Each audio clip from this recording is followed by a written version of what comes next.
And feel free to jump up with a question and interrupt us anytime. The first thing we did when we were talking about our social media strategy was identify what our objectives were. What was it that we wanted to get out of it? What did we wanted to make sure that we were doing on an ongoing basis?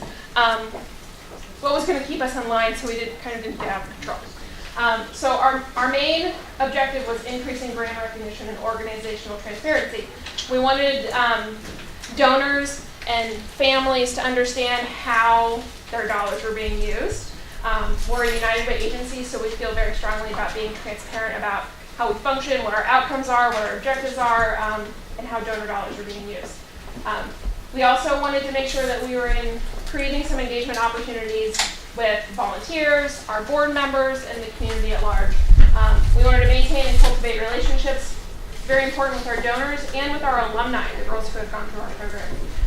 Engage new audiences, of course, expanding into 3 other counties was a big strategy, so we wanted to make sure we were hitting some new audiences, and then promote an image of Girls Inc. as tech-savvy, modern, relevant for today's young women. Right, and part of what we do at Girls Inc. is encourage girls and science and technology field, so it's important for us to be well into technology. As a good example of that, we actually started out with something like 10 objectives. So one of the things that we kind of learned was to narrow that down a little bit, focus on a few more specific objectives that were easier to accomplish rather than focusing on too many at once. I have more than we can shoot. And then we use those objectives to identify our audience. So this is probably one of the most important things that we did when we started, was determining who it was that we wanted to reach, because that also determines where we're going to reach them, what we're going to do, what we're going to say. So we decided to focus on our volunteers, our donors, our young alumni, other nonprofits, the media, and other social media influencers. Partly because a lot of these are the groups that you can find out there on social networks. And our volunteers, especially in young alumni, were the ones that we were able to connect with quickly on Facebook and Twitter. We could actually find them online. Did you want to talk about that? And we've really expanded our connections with nonprofit and media contacts. And we're not exactly to the point where we're pitching stories, but we're building those relationships so that when we are ready to make that pitch, we have a relationship there. And so that's been a more recent growth and sort of something that has evolved since our beginning. How broad is your definition of social media influencer? How broad do you consider? Pretty broad, I would say. We collected lists of contacts both locally and nationally, people who it's their job. There are lots of social media experts out there, lots of materials you can use, and people who claim themselves as that. But what I did was found a few local connections. Kyle Lacey comes to mind, and Amy Stark, and then had them recommend people that they thought I could learn from, and both ask for retweets. Amy Stark was particularly good, and Nancy Maryland also, for giving me contacts that would be relevant to Girls Inc. So social media influencers in Indianapolis who care about girls. And so we were able to target that group more specifically. And we have a slide later on in the presentation with a few of the resources that we use. Yeah. Part of our ongoing strategy offline is to make those face-to-face contacts.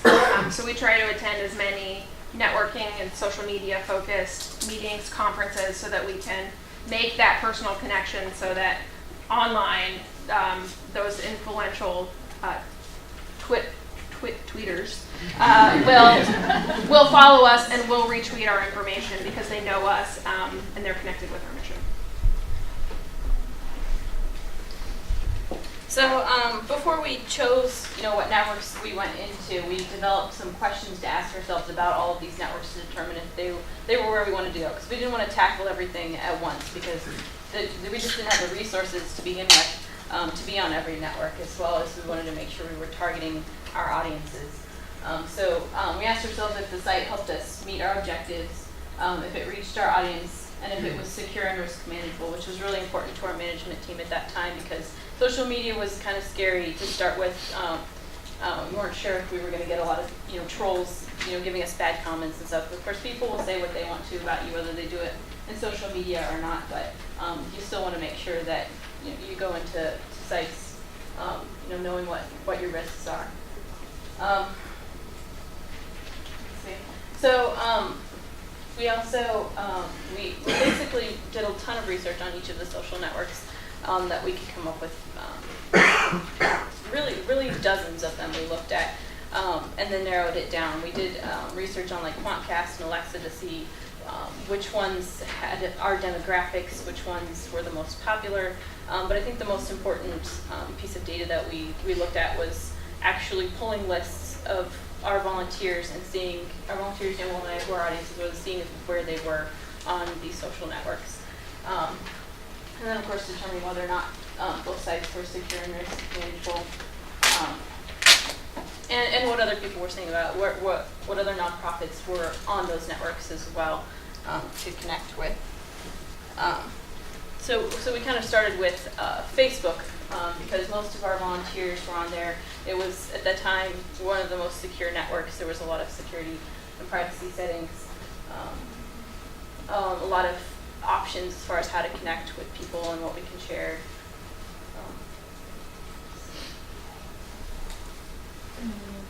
Yeah, and I'm sorry.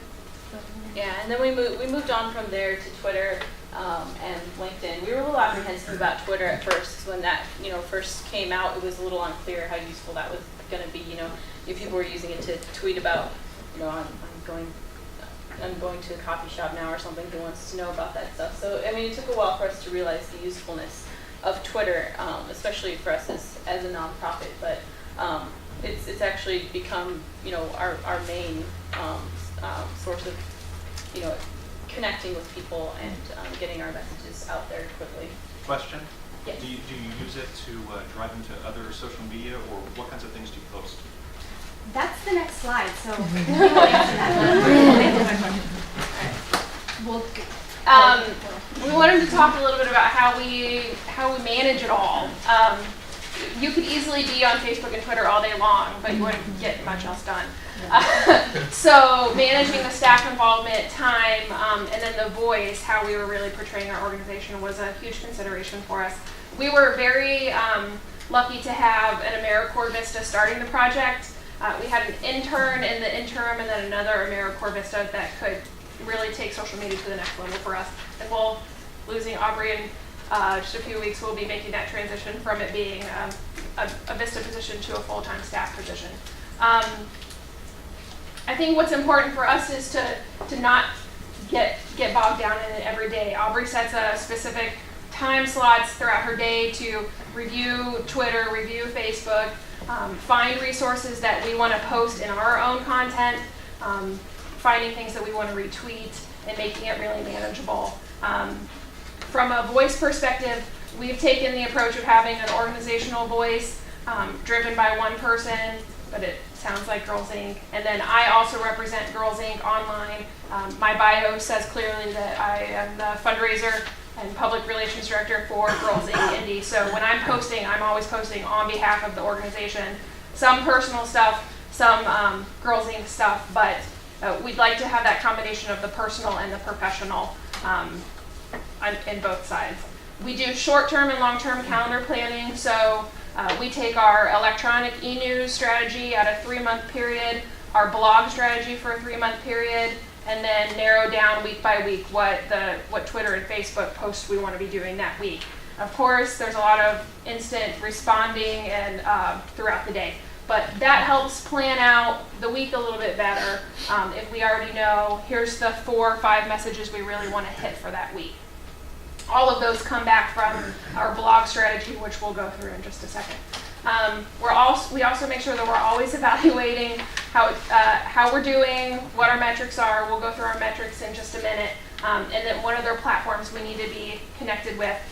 You might have noticed our Foursquare sticker on the door when you came in. It's a new platform for us, and we're just starting to evaluate how we want to use that. We're on LinkedIn, but we don't use it very frequently. We know that's an audience we want to get into. But that'll be the next phase of our strategy. It's always evolving. And of course, even just the current networks that we're on are always changing. Facebook's always changing something, so you kind of have to keep up with that, just to know what the best practices are.